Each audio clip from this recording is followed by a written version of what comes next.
Welcome into the Inside Scoop. We are live from Nashville, Tennessee. Today is Sunday, October 19th, and I'm your host, Josh Newberg. We had a phenomenal Week 8. Week 8 was a game changer for some programs, so we got a lot of recruiting to talk about. We're going to go behind the scenes of some of the biggest visit weekends in America. We also got some big commitments that we're taking visits to some schools that they're not committed to. Flip season, it's on its way. Also, rumors are starting to swirl as coaches get fired. We got the latest updates on today's Inside Scoop. But first, do me a favor. Things are heating up in recruiting. Things are heating up in college football. If you've watched just one of these shows, it is time to lock in. Hit subscribe. Look at that. We're almost to 100K. I appreciate it. All right, so today's show. Florida fired their coach. Billy Napier is no longer head coach of the Florida Gators. We're going to talk recruiting fallout from that decision. Also, we got intel on big recruiting weekends at Notre Dame, Michigan, and Georgia. We also have a great interview with Texas A&M five-star commit Brandon Arrington. He's the #1 corner in America, but is he locked in with the Aggies? We're going to find out. We got a big show. Let's get to it. Billy Napier is out at Florida, fired during his 4th season in Gainesville. I know you guys have seen the news already, but in this video, we're going to talk about how the firing of Billy Napier impacts Florida Gator recruiting. Before we do that, Gator fans, hit subscribe. There is some chaos right now. We're not going anywhere. We're going to continue talking Florida Gator recruiting throughout this coaching search, so jump on board and hit subscribe. So we've all seen it now. Billy Napier fired after a win over Mississippi State, but the win over a lowly SEC opponent didn't cover the fact that the Gators are 3-4 this year. They've lost to USF at home. They lost again to Miami. You can't lose to your rivals if you're a head coach in the state of Florida. And Billy Napier has an overall record of 22-23 during his time in Gainesville. His 12-16 record in the SEC stunk. But finishing the 2024 season with a 4-game winning streak, I think last season kind of gave Gator fans hope. And I think with the emergence of DJ Lagway at the end of that season, it gave the appearance that UF was heading in the right direction. You could see that because Billy Napier closed with a strong recruiting class. And here we have, let's take a look at Billy Napier's recruiting classes. Since 2022, where he finished 19th, 2023, the class finished 13th. 2024 was probably his best overall class. That's the one that included 2 5-stars, DJ Lagway and LJ McCray. 2025, they finished 10th. You know, considering that the fans criticized Dan Mullen for not being able to recruit, and that was the reason that they wanted him. I mean, if I remember correctly, he had a couple top 10 classes, and the rest of his classes looked just in line with what Billy Napier did. So although Billy Napier did recruit some really good players, his overall recruiting was kind of on par with Dan Mullen. I mean, if you look at it that way. So currently in 2026, UF has the number 13th class in the country. But will it hold? So that's what I want to talk about here. We got Florida Gator commits in the top 150. The Gators have 5 of them. Here you see Davian Gross. He's out of the state of Texas, 6'1", 190, the number 6 wide receiver in America. KJ Ford, Kevin Ford out of Duncanville, Texas. Jeraylin McCoy out of Tupelo, Mississippi. CJ Bronow, who was a one-time Nebraska commitment. He's already backed off 1 commitment. That was right when the season started, I believe. He decommitted from Nebraska and commits to Florida. Now Michigan circling back on C.J. Bronow. And then you got defensive lineman Kendall Gervil. He's out of Fort Myers. And if I remember correctly, Texas was heavily involved in that one, as were a couple other teams. Pretty good response here from Jeraylin McCoy. He said, quote, "Like I tell everybody, and I even told Coach, I'm committed to a program. I'm not committed to a coach or a specific person." Now, that's exactly what you want to hear if you're a Gator fan, because facts are facts. Sometimes recruits do commit to a school, and I think ideally all recruits want to say that they commit to a school, but that's just not how it works. A lot of recruits commit to a coach. So we'll see what happens here with the Florida Gators. I mean, Davian Gross, I feel like he's pretty locked in. Edge KJ Ford, Kevin Ford out of Duncanville, 6'3", 245. I mean, I think he's looking around a little bit. There's been reports throughout the season on Gators Online about Kevin Ford and his commitment. Obviously, it sounds like Jeraylin McCoy's locked in. We'll see what happens with CJ Bronow. Kendall Gervil, I like where he sits. 4-star in-state wide receiver Justin Williams had a strong message. He said, quote, "To be honest, my commitment is with Florida. I'm here at Florida, whoever the coach is." And I think that's all you would want to hear if you're a Gator fan, but obviously that's not how it always goes. Number 13th ranked class. As of Sunday, we are taping this at about 3 p.m. Central Time, and there haven't been any decommits officially yet. We're still waiting to see kind of the fallout of this as Florida Gators enter this head coaching search. What's your wish list look like? I was over on Gators Online. They got some coaches that they're naming on their hot board edition 1.0. You got Lane Kiffin, Eli Drinkwitz, Marcus Freeman, Jed Fish. I think those are maybe at the top of what I would call a wish list. Lane Kiffin's not going to, hey, you got to make sure he's your first phone call, though. Eli Drinkwitz, he's having a great year at Missouri. Marcus Freeman, obviously, enough said at Notre Dame. Jed Fish having, he rode his success at Arizona to Washington. He's been there, I think, 2 years now.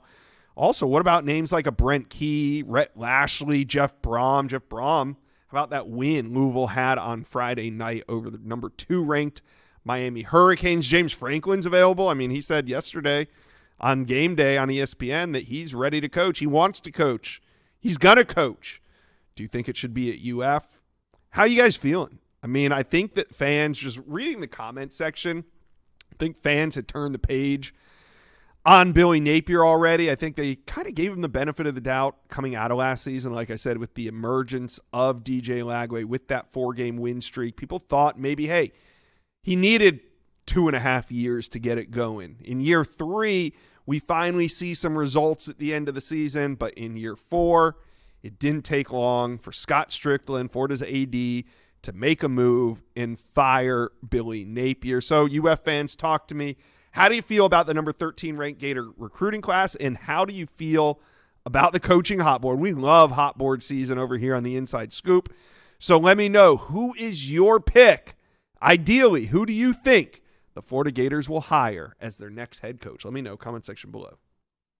Is Notre Dame trending for the number 1 running back in America after beating USC? Well, that's what we're going to find out in this video, because the Fighting Irish, they moved to 5-2. They're number 12 in the AP poll after a 34-24 victory over number 20 USC. We got Blue Gold insider Mike Singer on. He's going to break it all down for us. But first, Irish fans, do me a favor. Hit subscribe. We love talking Irish recruiting, and we are going to do it all year long. So hit subscribe to the Rivals Recruits channel. And let's bring in Mike Singer. Mike, we got to talk about Come On Spell, because a week ago at this time, he had decommitted from Penn State. There was rumors about 5 teams that were involved with him, but this weekend he takes his first visit, and it is to Notre Dame. The Irish go on to win.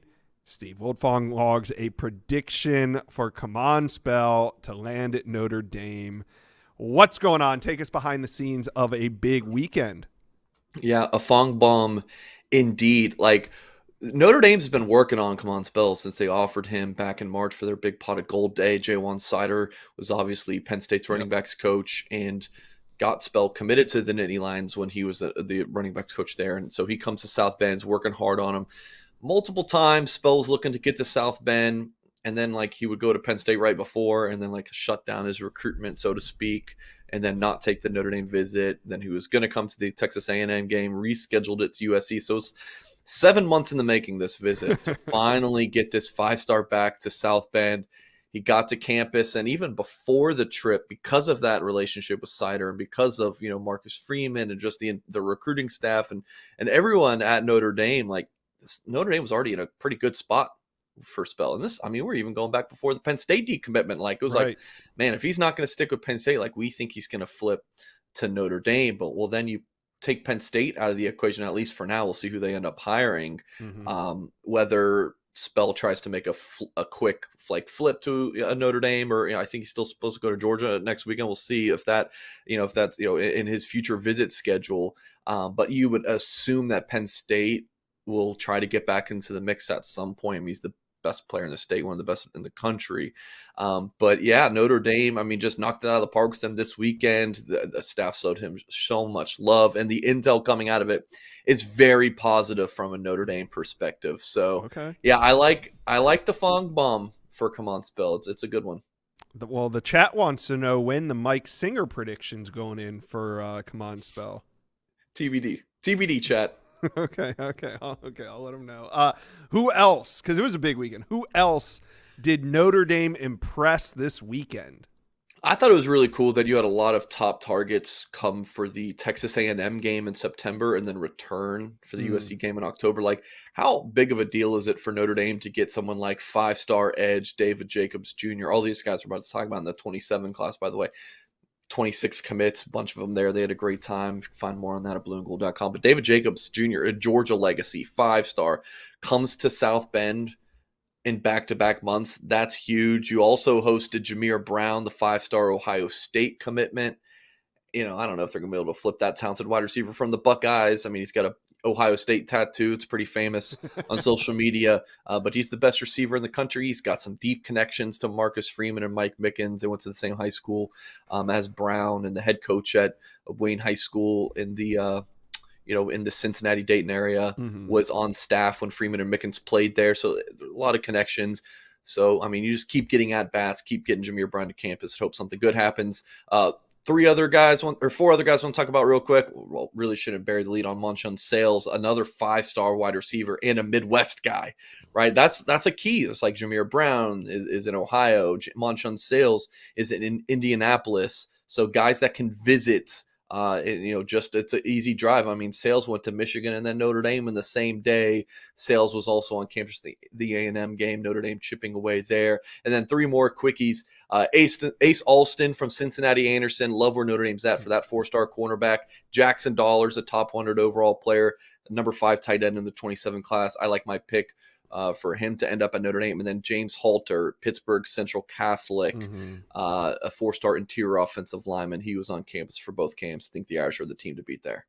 All right. So a lot of great stuff going on. You guys can go check it out on Blue and Gold. You guys do a phenomenal job of covering a massive visit weekend.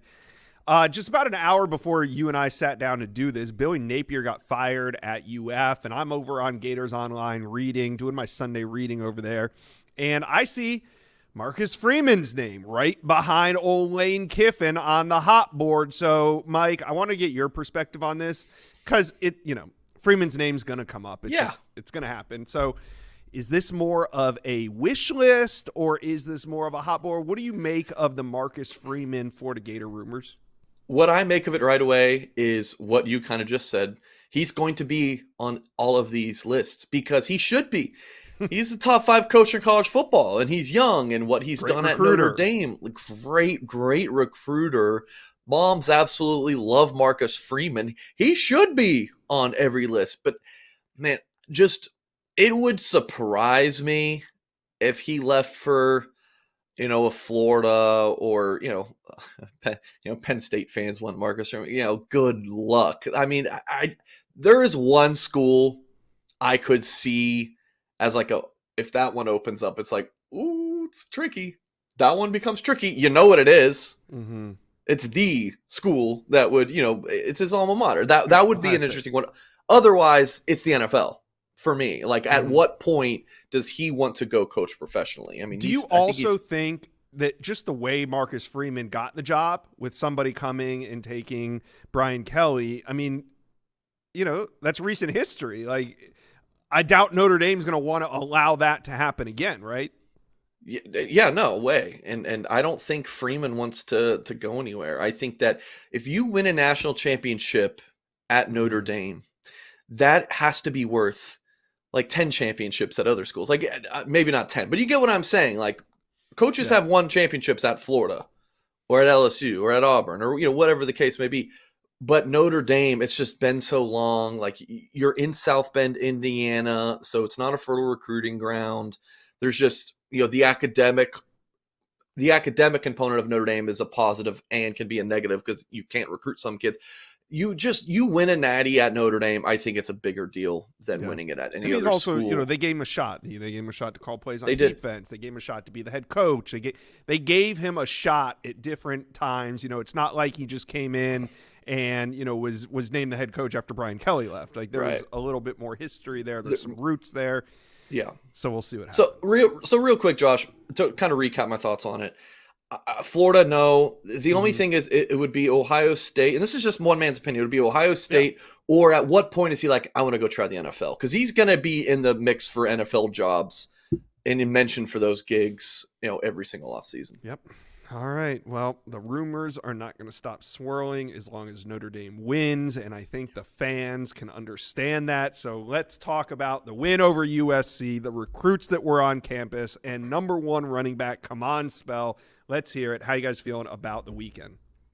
Let's talk a little Michigan because the Wolverines took down the Washington Huskies 24-7 on Saturday in Ann Arbor and are now back in the AP poll. Wolverines clocking in there at number 25 in the country.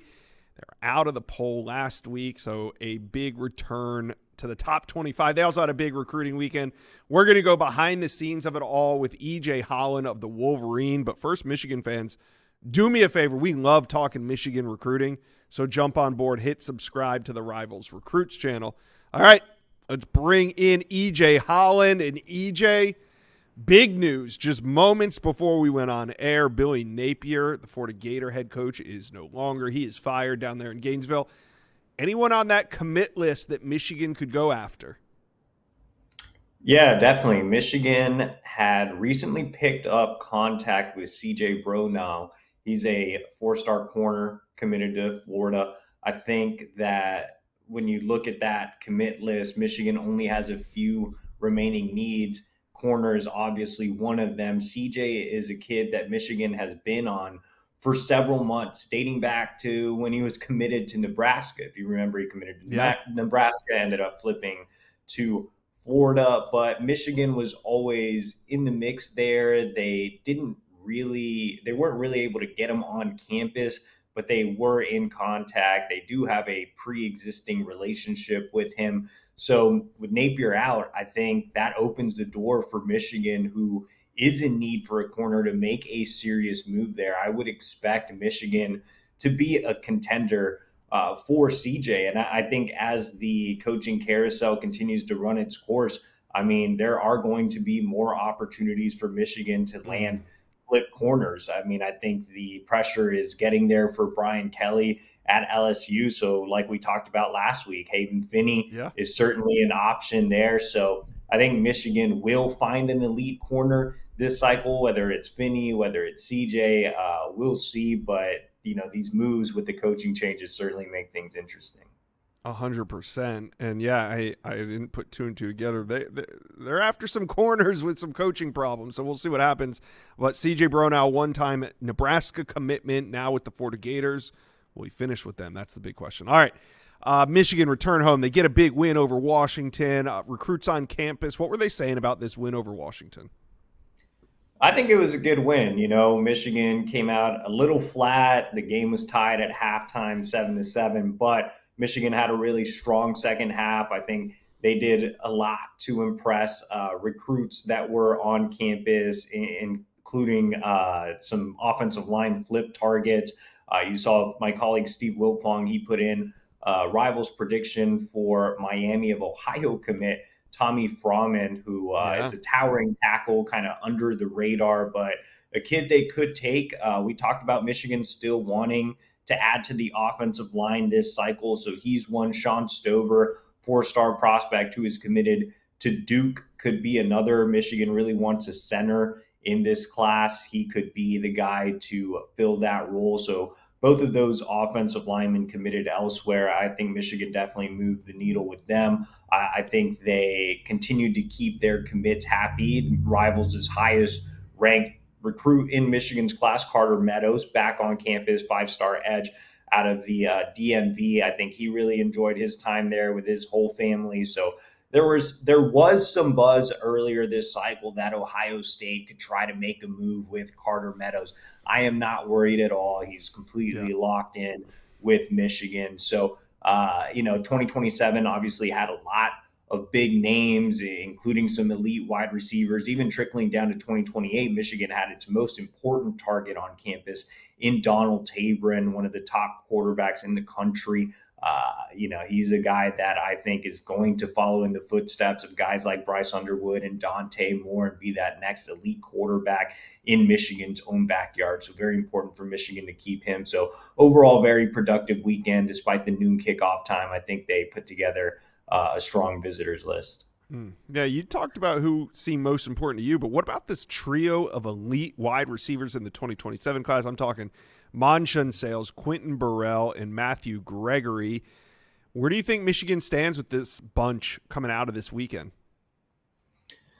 I think it definitely helped. Like I said, Michigan got off to kind of a slower start in the first half, but Bryce Underwood was able to show some things. Andrew Marsh, as a true freshman, is making a big impact at wide receiver. I think having a guy like Underwood, seeing Marsh get on the field right away, those are things that are going to impress the elite wide receivers that come in and visit this fall, including the trio that was on campus this weekend.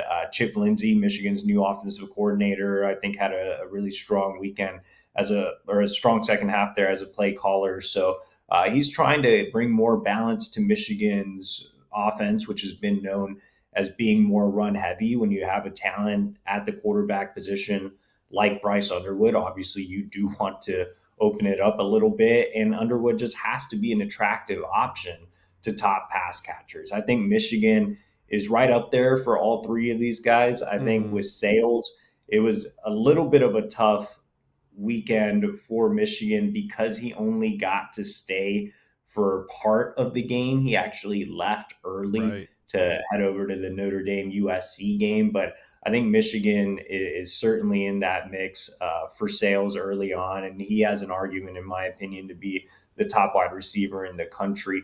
Matthew Gregory, Penn State, has the heavy lead on the Rivals recruiting prediction machine, but James Franklin obviously gone. So I think the door is wide open. Michigan needs more speed in the wide receiver room. Gregory brings verified track times. I think he sees that he could be a difference maker at Michigan. Quentin Burrell, his sister, is a student athlete at Michigan, so there's a connection there. I think that one's a Michigan Notre Dame battle early on, with Michigan really moving the needle this weekend in his first actual game day visit as a recruit. Again, I think the family connection certainly helps, as well as the fact that Michigan has recruited strong in Chicago. Sharon Moore was the former area recruiter in Chicago when he was an assistant before he was promoted to head coach. So he has strong ties there.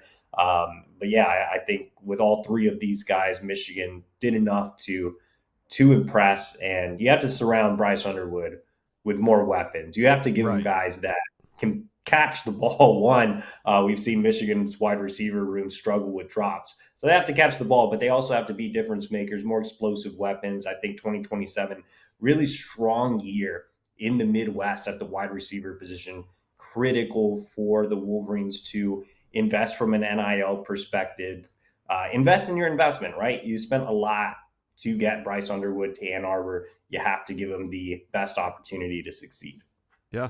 And, you kind of hit on this earlier with these coaches on the hot seat, with these coaches getting fired. Things are about to change in recruiting a little bit. So we're getting real close to flip season. EJ, how long before the Michigan fireworks get going? Inside Scoop listeners, let's talk a little game time. The college football season is halfway finished. Can you believe it?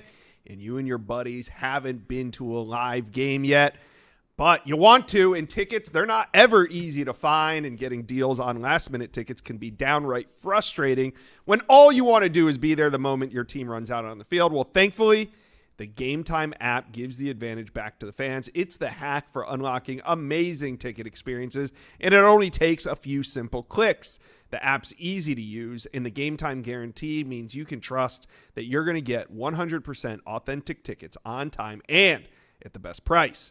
Plus, fees are always included, so what you see is what you pay. That's why I use the Game Time app. It's super simple, and it makes the experience of buying great seats a breeze. Also, one of the coolest features I've seen is the Game Time lowest price guarantee. It's where Game Time will credit you with 100% of the difference to guarantee you're getting the lowest price if you can find cheaper tickets elsewhere. All right, here's what we're going to do. We're going to download the Game Time app, create an account, and use promo code INSIDESCOOP. That's promo code INSIDESCOOP for $20 off your first purchase. INSIDESCOOP for $20 off Game Time. Last minute tickets, lowest prices guaranteed. Well, there isn't too long left until signing day. You know, we're only about a month and a half away, so I think you could see it start soon. When was the Bryce Underwood flip? Was that early November, mid-November? When was that? I think it was sometime in November for sure. I think it was very early November, so we could, so we're getting in that range for Michigan to start striking. Yeah, definitely. I think the thing is, you're probably not going to see a Bryce Underwood type of flip this cycle, but I do think you could see a high-profile flip there at the corner position. Like I said, You have guys like Hayden Finney. You have guys like CJ Bro now. Maybe a linebacker flip. There could be. But, yeah, I agree. It's not going to be – I mean, when you have a need at the quarterback position and the number one quarterback in America is less than an hour from campus, I think last year set up for a very special, finish for Michigan. I don't think that's going to be an annual thing for Michigan, although the fans would love it. But yeah, it could be those players that need positions, like you said, corner or linebacker. Yeah, definitely. I mean, look, it's not going to be that big splash. I mean, that like you said, that's a special cycle for that to happen. But Michigan does need to round out this class with some key needs. There's still some excitement to be had. You're going to add one or two of these more developmental offensive line targets. We talked about two being on campus this weekend. You're going to add an elite corner. Like I said, I'm not sure exactly who that's going to be, but I think that will certainly create some fireworks there, getting a top level corner. And then linebacker, Georgia commit Nick Abrams. He's still out there. There are several other potential flip targets at that position, or even former flip targets like Braylon Hodge, who is out on the open market, no longer committed to Michigan State, but he's certainly a guy that the Wolverines are still in on. So those are the three positions to watch. It's corner, it's linebacker, it's offensive line. Michigan will round out the class and look to finish in the top 10 again. Awesome. Michigan fans, let's hear it. Back in the top 25. Flip season's on the way. How you guys feeling? Put it in the comments section below. We got to talk about this top 10 matchup in Athens. It was Dogs versus Rebels. And Georgia wins 43-35 in an absolute thriller. I can't believe Georgia scored that many points. I can't believe Georgia gave up that many points and still came out on top. Big-time recruits on campus, some flip targets. We're going to cover that in this video. We got Jeremy Johnson, recruiting insider with Dogs HQ. But before we get to him, guys, do me a favor real quick, Georgia fans. Hit subscribe to the Rivals Recruit channel. We love talking Georgia recruiting, and signing day's coming, so jump on board, hit subscribe. All right, let's bring in Jeremy Johnson. And interesting name. There's two flip targets on campus I want to talk about. Kentucky offensive line commit Tyreek Jemison, and then FIU running back Quantavius Wiggins. They were both on campus, and heading into the weekend, I was wondering how big of a priority are they? Well, Jemison, he gets offered as soon as he walks onto campus. That had to be a big moment for him. How did he react to that? And then what's Wiggins' status with the Dogs? Yeah, Jemison, that's a huge offer for him. I mean, yeah, he's a Georgia guy. He lives in a part of Georgia that Georgia football is a big deal out there in the west part of the state. So I know that he was waiting on this one, and I think Georgia's now they have the pole position. I mean, there's no sugarcoating it. That's kind of the team to beat now. I mean, Ole Miss is a team that's also recruiting really hard. He's heard from Florida State and some others, but getting the actual offer was huge. I'll be interested to see when he sets up his official visit, which is probably something that will come later in the football season. So that's one to watch moving forward. Wiggins is a guy who's kind of, I mean, people in Atlanta and people in the state of Georgia have known about him because he's the starting running back for Langston Hughes. I mean, Carson Baker's the guy that had all the rankings, and he was recruited really highly right off the bat. But I mean, this guy's been the starter, and he's been really productive for the last 2 years. So Kind of seeing him blow up a little bit has been pretty interesting. But yeah, Georgia is starting to build a relationship. He was on campus yesterday, and that visit went really well for him. He told me that it kind of went, it kind of opened his eyes a little bit. I don't think he'd been to Georgia before, so he was just like, man, this is the culture, the atmosphere really stood out to him, and just the plan that Coach Crawford kind of was laying out for him were some things that really, really grabbed his attention. They have not offered, Right. but kind of been told, hey, let's build a relationship over the next couple weeks, and I would expect him to be a guy that they at least bring back to campus. I know he has official visits to Auburn and Florida State as well before signing day, so that one's gonna get really interesting just because he's a really good football player, and I think Georgia wants to add a second back. Yeah. Well, what's the status of Jay Lamar? There was some public stuff about him no longer being with his high school team. He made a visit to Auburn. There were some whispers about FSU. Is he going to end up in Georgia's class, Jay Lamar? If you're asking me today, I think he does. I mean, I know he really loves Georgia. He was one of those guys that have an opportunity to play for Georgia seemed to mean a lot to him. I know he really didn't get to go through the recruiting process. This time last year he was kind of just coming onto the scene, so I'm sure he's probably gonna listen and hear what people have to say. But today, I think he signs with Georgia. And as far as I know, his status with his high school team, it sounds like he's getting back in the place to where he can get back on the field, and I do expect him to be back on the field, and that'll be cleaned up, here in the next couple of weeks. All right. One more flip target that was on campus that's really intriguing to me, knowing, Georgia has a need at the linebacker position. That's Elijah Littlejohn, committed to Penn State, still committed to Penn State. Obviously, with all the chaos up there in Happy Valley, he might be looking for a new home. Where do things stand with Georgia and Littlejohn, and how big of a priority is he?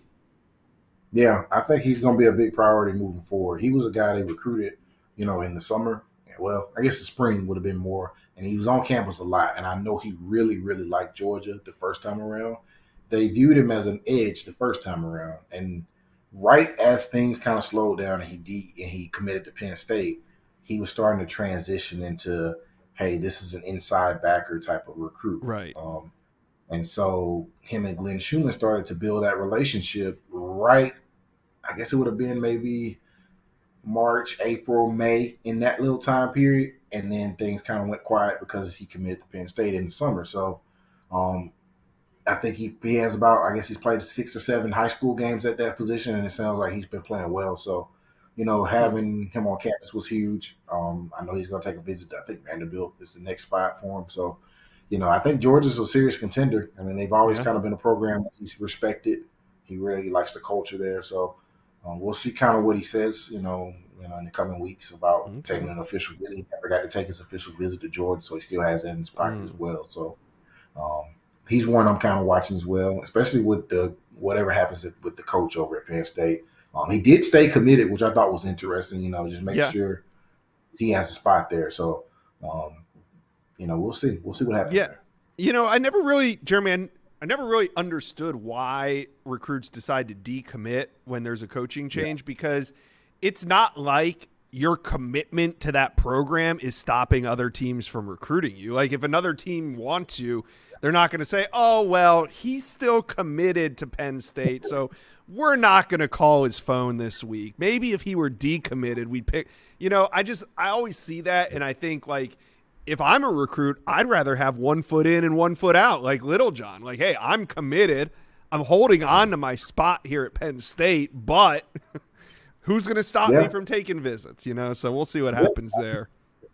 It's the same process. I mean, I think you're on to something with that. I honestly think some guys do it because they want to spark, maybe they're not getting any calls and they think that the reason they're not getting calls is because they're on the commit list. But, and then again, some of them really do have a close connection with that coaching staff and they decommit because of that. But I do think that not all recruits need to decommit right away when there's a coaching change. So we'll see what happens with them. Anybody else that Georgia fans should have an eye on when it comes to flip targets? Yeah, keep an eye on Darrell Rivers. He's a defensive lineman / edge. type out of he plays at McEachern High School, which is in Powder Springs. He's committed to Tennessee. Georgia, his situation was pretty similar to Elijah Littlejohn's, to be honest. He was heavily recruited by Georgia in the spring and in the winter. They offered, and they brought him on campus. He was on campus maybe 3 or 4 times in this, in that little time period. And then he schedules an official visit, and then it gets canceled, and then he commits to Tennessee. So, it kind of goes quiet, and then Georgia's interest begins to spark a couple weeks ago, and he was on campus for the Alabama game, and apparently, he had a good time. So, Georgia's still communicating, and I kind of expect him to pop up at some point late. Well, there's only 2 more home games for Georgia, so we'll see if he pops up in those either one of those 2, before the season is over. But he's one that I have my eye on, especially at the defensive end position. All right. Georgia fans, talk to us. How you guys feeling coming off this win over Ole Miss, and how you feeling about recruiting? Who's your top flip target left in 2026? Comment section below.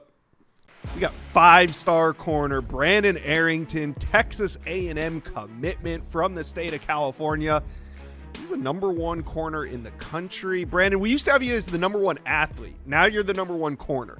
Did you like being the number 1 athlete, or do you like being the number 1 corner? I mean, I like both, but I prefer the athlete one, because I can do everything on the field. Did you ask to be ranked as a corner, or did Charles Power just move you to corner? Well, I didn't ask, but I was letting people know, because they're like, "What you like better, receiver or corner?" So I always let people know I like corner since I was a kid. So I used to just say, "Yeah, I like corner more." So they probably just use that. And that's what you play when you get to Texas A&M, corner? Yeah. Okay. All right, good. Now that we got that out of the way, what has it been like watching your team, the Texas A&M Aggies, go undefeated so far this season? Man, words can't even express how I feel. It's crazy. The atmosphere is crazy.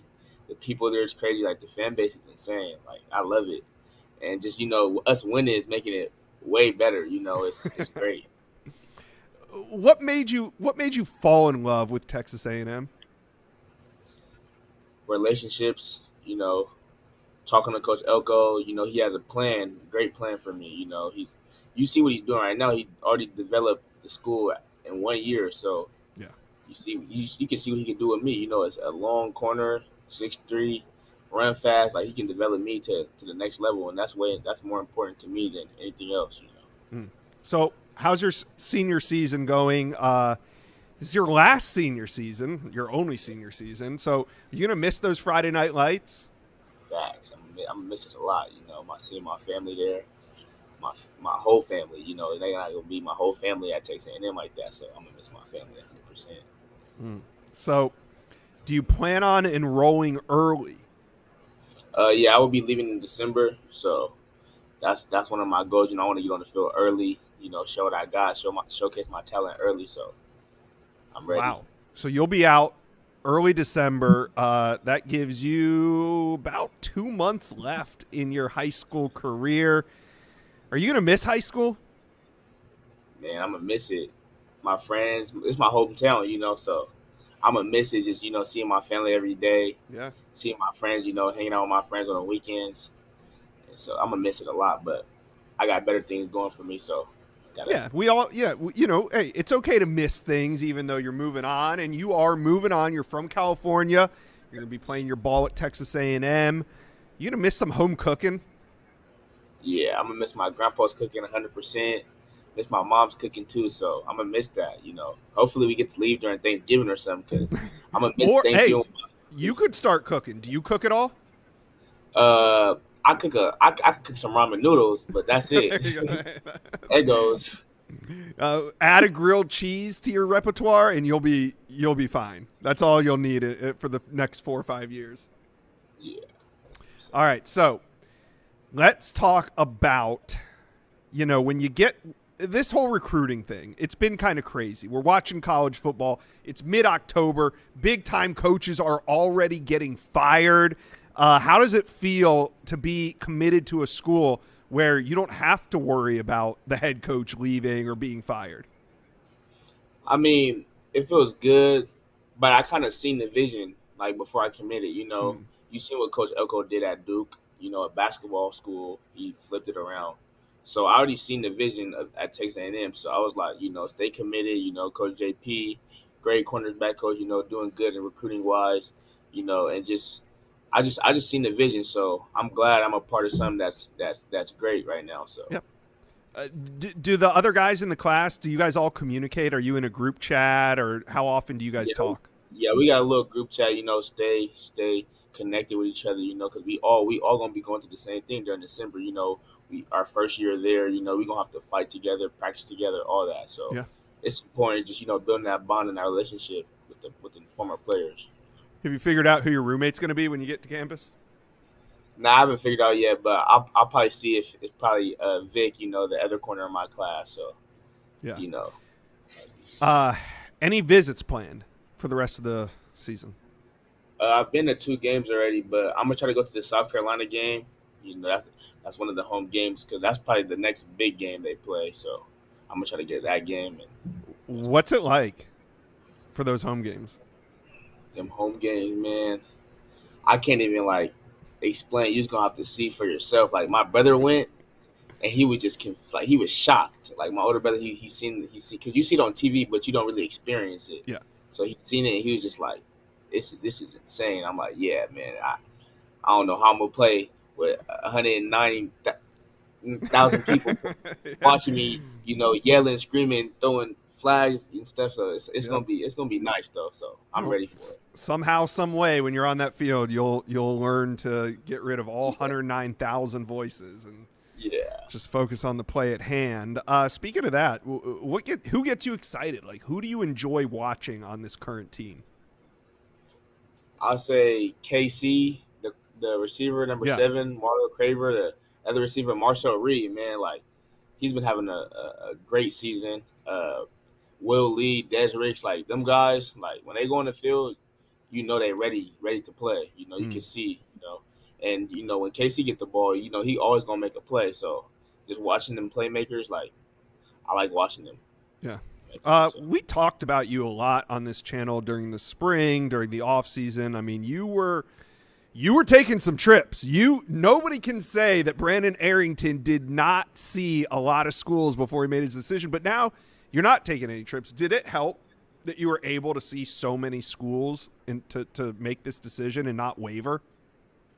Yeah, I kind of, seen everything, to play it out. I saw certain schools, and I kind of knew what wasn't for me, what was for me, the way their program goes and stuff like that. So I did my research and stuff. So I feel like going to the schools is important. You gotta do your research and do what's best for you at the end of the day. So I feel like that was very important. And you just kept coming back to Texas A&M. You kept returning, even though what is California and Texas? Is it similar? Like why are you able to go so far from home to play your college ball?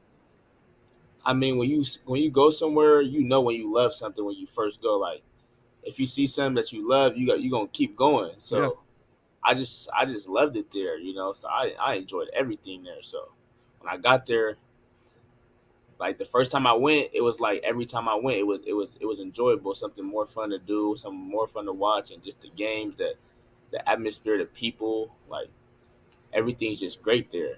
I love it there. So. Mm-hmm. All right, so rest of the season, do you think that this team can make a run deep into the playoffs, potentially winning a national championship? 100%. You got to have that positive mindset, that winner mindset. So you see what Coach Elko is doing, man. You can't even really say too much because, this is the first time they've been winning in a long time, and Coach Elko is doing a great job, and the coaching staff doing a great job. So that's all you can really. All right. Well, Brandon, thanks for coming on. I can see why you're so excited about your trip to Texas A&M, your commitment to Texas A&M. We're excited to continue to watch the Aggies. We're excited to continue to watch you and your career. We're going to flash the social handle so people can give you a follow. Your career is only about to take off. So thank you for joining the Inside Scoop today. Thank you.